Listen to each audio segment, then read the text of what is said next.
자, 이번 시간에는 역학적 에너지 보존 법칙에 대해서 배워보도록 합시다. 여러분들 이걸 하기 전에 여러분 교과서 42페이지 써줄게요. 교과서 줍시다. 교과서 42페이지 교과서 42페이지에서부터 몇 페이지죠? 45페이지 45페이지 보면은 문제가 있을 겁니다. 문제. 이 문제를 꼭 풀어보시기 바라겠습니다. 문제 되게 중요해요. 중요하다고 하는 이유를 알겠죠? 그래서 교과서 42페이지에서 45페이지 있는 문제를 꼭 한번 풀어보도록 합시다. 교과서 맨 뒤에 보면 답도 있기 때문에 여러분들 한번 풀어보고 답도 한번 맞춰보도록 합시다. 이건 과제는 아니고요. 여러분 스스로 한번 풀어보세요. 매우 중요합니다. 그러면 이어서 역학적 에너지 보존에 대해서 배워보도록 합시다. 여러분 여기 생각 나누기가 있죠. 스카이 다이버가 높은 곳에서 낙하할 때 처음에는 속도가 빨라지지만 어느 정도 낙하한 후에는 속도가 더 이상 빨라지지 않고 일정해집니다. 낙하하는 동안 스카이 다이버의 역학적 에너지는 어떻게 되는지 자신의 생각을 써보고 친구와 토의해보자 라고 나와 있는데, 여러분들 우리 중학교 때 배웠을 겁니다.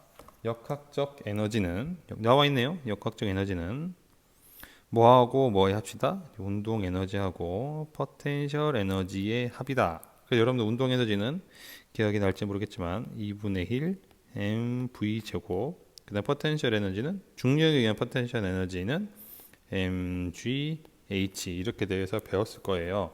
요거에 대해서 선생님이 설명을 할 거기 때문에 잘 몰라도 상관이 없습니다. 그래서 스카이 다이버가 낙하를 시작한 후 어느 정도까지는 중력이 공기 정력보다 커가지고 아래 방향으로 알짜힘이 작용할 겁니다. 이게 무슨 말이냐면 지금 현재 이 상태, 첫 번째 상태하고 두 번째 상태, 첫 번째 상태는 아래 방향으로 중력이 작용합니다. 중력 mg, 물체의 사람이 m이라고 하면 아래 방향 mg가 작용하고요.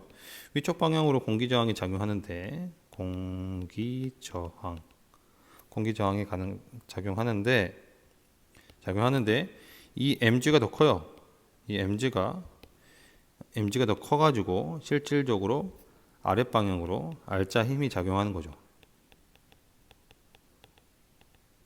그래서 속도가 빨라지고 있습니다. 그런데 두 번째 같은 경우에는 시간이 지나면 요 밑에 방향으로 mg하고 요 위쪽 방향의 공기 저항이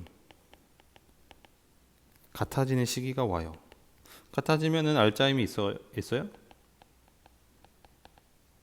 힘이 없죠. 알짜 힘이 없으니까 일정한 속도로 아래로 내려오게 돼서 안전하게 착지를 할 수가 있는 거죠. 그렇죠? 그래서 처음에는 봅시다. 두 번째부터 봅시다. 두 번째를 보면 원래 이제 역학적 에너지라는 거는 아까 운동 에너지하고 포텐셜 에너지 합이라고 했었죠. 그런데 두 번째 같은 경우를 보면 속도는 일정하죠. 일정하다는 거는 운동 에너지가 일정하다는 거죠. 변하지 않죠. 근데 포텐셜 에너지는 요 위치, 요 h가 높이와 관련된 높이가 점점 줄잖아요. 높이가 줄고 있으니까 포텐셜 에너지 점점 줄고 있어요. 그렇죠? 근데 운동 에너지는 일정하고 포텐셜 에너지는 점점 줄고 있으니까 역학적 에너지는 결론적으로 어떻게 될까요? 점점 줄겠죠. 에너지는 점점 줄게 됩니다. 그래서 역학적 에너지는 어떻게 되는지 자신의 생각을 한번 써보라고 했었죠. 그래서 최종적으로 역학적 에너지는 줄고 있습니다. 그럼 역학적 에너지가 줄었다는 것은 무언가 쪽으로 에너지가 바뀌었다는 거예요.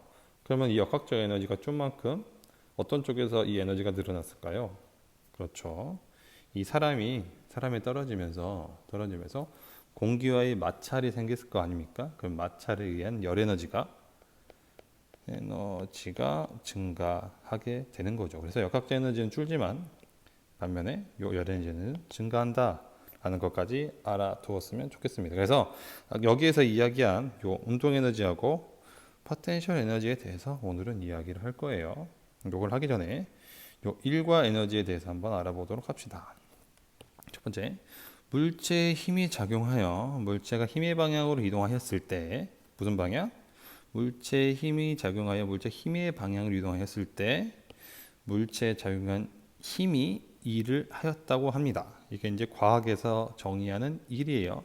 물체에 작용한 힘이 일을 하였다라고 합니다. 무슨 방향으로? 이게 중요하죠. 힘의 방향으로 이동하였을 때입니다. 그래서 이때 힘이 한 일 W라고 이야기합니다. W는 힘의 크기 F와 힘의 방향으로 이동한 거리 S의 곱수로 나타냅니다. 그래서 W는 FS라는 이러한 공식이 하나 나타나게 되죠. 알겠습니까? 그래서 물체가 일을 받는다는 것은 과연 어떤 뜻일까 한번 생각을 한번 해봅시다. 물체가 일을 받는다는 것은 물체 일을 해줄 수 있으니까 일은 W는 FS라고 했으니까 물체가 일을 받는다는 과연 어떤 뜻일까? 그림 나와 있네요. 그림 1과 운동 에너지 나와 있죠. 이렇게 세팅을 합니다. 정지에 있는 수레의 질량이 M이에요. 정지에 있는 수레에 이쪽 방향으로 오른쪽 방향으로 힘을 가합니다. 힘을 가해요. 가했더니 이 물체의 속도가 V가 됐고 S만큼 움직였습니다. 이 수레에 작용하는 R자 힘은 F밖에 없어요. 이런 상황입니다. 그래서 마찰이 없는 수평면에 정지에 있던 질량이 M인 물체가 일정한 R자 힘 F를 받아 거리 S만큼 이동하였을 때 속도가 V가 되었다고 하자. 아까 선생님이 설명한 거죠. 이런 상황입니다. 그러면 이 일의 정의와 운동 이법칙을 한번 적용을 한번 해보도록 합시다. 그래서 물체에 작용한 힘이 한 일의 정의가 W는 FS죠. FS인데 운동 이법칙 F는 MA죠. 그래서 이 F, 요 F에다가 얘를 넣습니다. 그래서 정의하면 W는 FS인데 MAS가 됩니다. 그런데 여러분들 이 물체는 등가속도 운동을 하죠. 그렇죠? F가 일정하다고 했으니까. 그러면 등가속도 운동이라고 했을 때 공식 세 가지가 있었죠. 한번 써볼까요?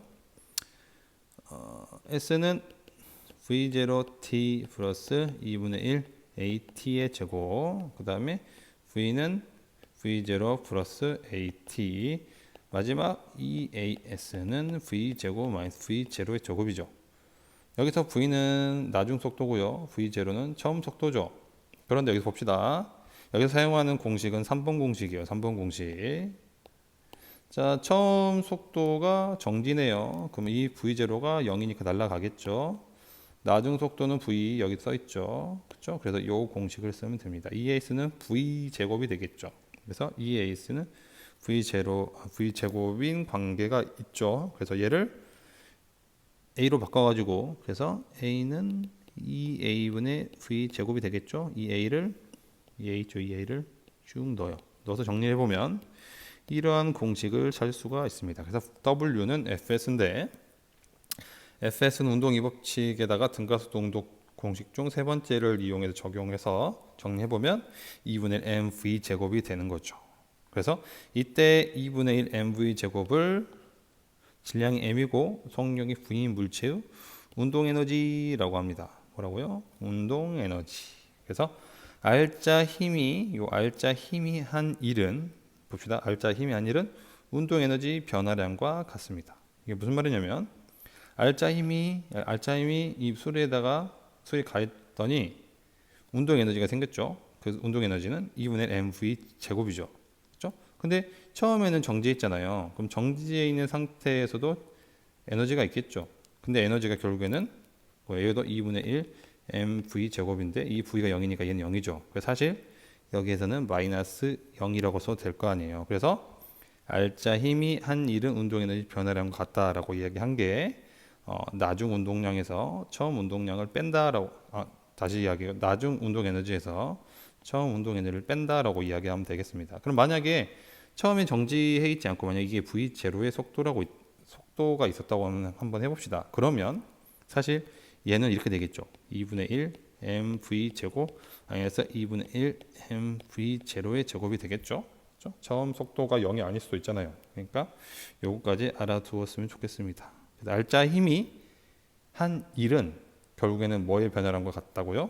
운동 에너지 변화량과 같습니다. 그 다음에 두 번째로 우리 역학적 에너지는 운동 에너지만 있는 게 아니죠. 무슨 에너지가 있다고 했었죠? 포텐셜 에너지가 있다고 했으니까 이 포텐셜 에너지에 대해서 한번 설명을 한번 해보도록 합시다. 그래서 지표면 근처에 있는 질량이 m인 물체는 항상 지구 중심 방향으로 크기가 mg인 중력을 받죠. 그래서 여러분들 무게가 있는 거는 뭐 때문입니까? 그래서 이 중력 때문이죠. 그래서 그림 1-2-2와 같이 공기 저항을 무시할 때 좀 가정들이 많이 들어가죠.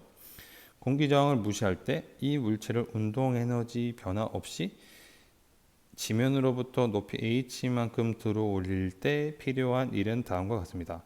운동 에너지 변화 없이 지면으로 높이 h만큼 들어 올린다는 것은 이 사람이 일정한 속력으로 쭉 위로 올린다는 그 말이에요. 그래서 운동 에너지 변화 없이 지면으로부터 h만큼 들어올릴 때 한 일은 다음과 같습니다. 봅시다. W는 Fs인데 F가 뭘까요? 이 중력의 반대 방향으로 위로 힘을 써야 이 물체가 올라가겠죠. 일정한 속도로 올라가겠죠. 그래서 드는 힘은 결국에는 mg가 됩니다. 그래서 F 대신 mg를 두고 S는 올린 거리죠. 올린 거리를 수직으로 올렸기 때문에 이 하이 그래서 h라고 씁니다. 그래서 mgh라고 쓰는 거죠. 이때 이 mgh를 질량이 m인 물체가 기준면으로부터 h만큼 높은 곳에 있을 때의 중력 포텐셜 에너지라고 합니다. 무슨 포텐셜 에너지? 중력 포텐셜 에너지라고 이야기를 합니다. 포텐셜이라는 거는 잠재력이에요. 잠재성 영어로 해석을 하면 잠재성이기 때문에 이 물체가 이만큼 높은 위치에 있으면 이만큼 h 높은 위치에 있으면 이만큼의 잠재적인 에너지가 있다라고 생각하면 됩니다. 알겠습니까? 그래서 중력에 대해 요 일을 하면 그만큼 무슨 에너지가 커진다고? 포텐셜 에너지가 커집니다. 그렇죠? 그만큼 높은 위치에 올려놓기 때문에 높은 위치만큼이 잠재성인 에너지가 되게 커지는 거죠. 그래서 이거를 중력 포텐셜 에너지라고 합니다. 그 다음으로는 탄성 포텐셜 에너지가 있어요. 포텐셜 에너지 종류를 두 가지로 설명을 하겠습니다. 탄성 포텐셜 에너지가 있는데 이 탄성 포텐셜 에너지는 좀 그림을 봅시다.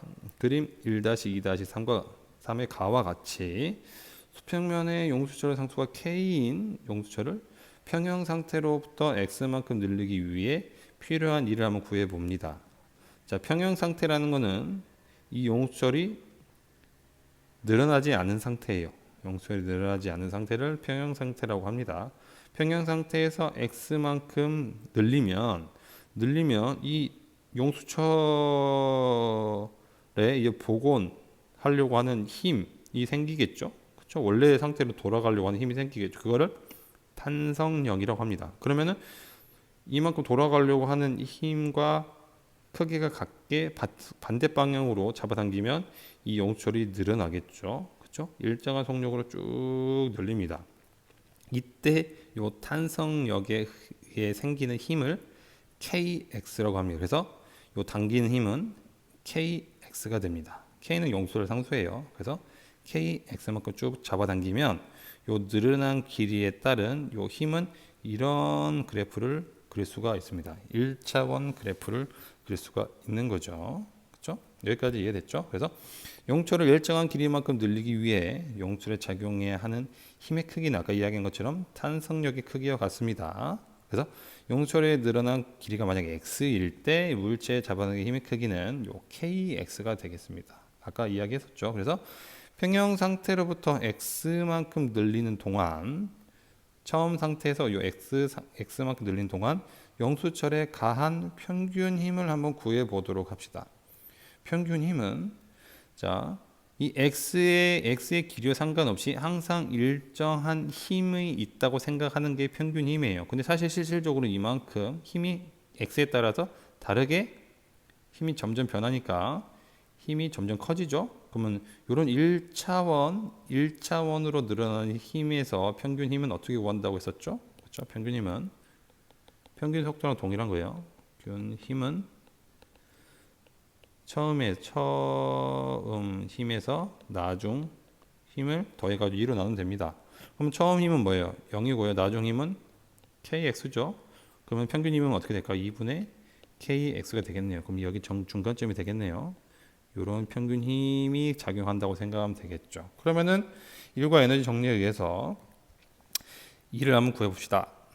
W는 Fs죠. 근데 F바라는 것은 평균을 의미하는 겁니다. F바를 구했죠? 2분의 1 kx죠. 그러면 2분의 1 kx를 넣고 S는 x죠. x. 그래서 2분의 1 kx 제곱이 됩니다. 그래서 2분의 1 kx를 용수철에 저장되는 탄성 포텐셜 에너지로 합니다. 무슨 포텐셜 에너지? 탄성 포텐셜 에너지. 그래서 탄성력에 대입을 하면 그만큼 포텐셜 에너지가 커지게 됩니다. 이만큼 당겨 놓으면 이만큼 당겨진 것만큼 이 에너지가 요 용수철에 저장이 돼 있는 거예요. 알겠습니까? 참고로 아까 전에 이거 다시 지울게요. 이거 지우면 요 그래프에서 아까 평균 힘을 가지고 E를 구했죠. 근데 그렇게 안 구해도 됩니다.